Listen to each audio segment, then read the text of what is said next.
Sparrow campaign.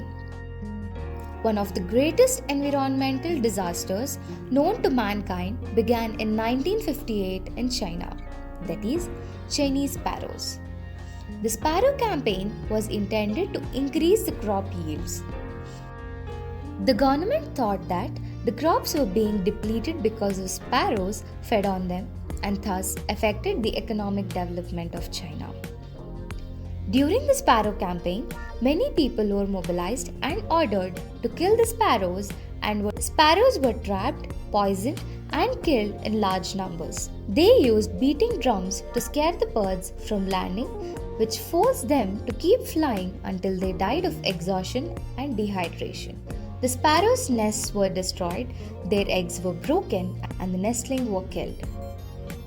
Thus, all the sparrows were eliminated in the span of 2 years.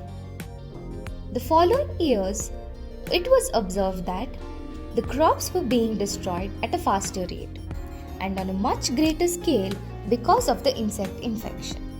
The population of insects, especially locusts, boomed because there were no birds to control them. Millions of people starved and died, and famine caused by economic mismanagement and environmental disaster.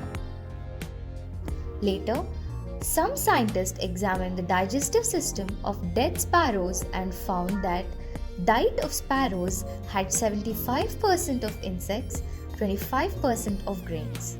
They realized that sparrows were beneficial birds for humans. Following the campaign, the crop yield began to reduce. With the absence of sparrows, the insect population increased in the countryside. Pesticides were being used to control locust population. The farmers had to leave the villages to work for industries for earning their livelihood. Food shortage increased drastically because very small area was left for agricultural activities.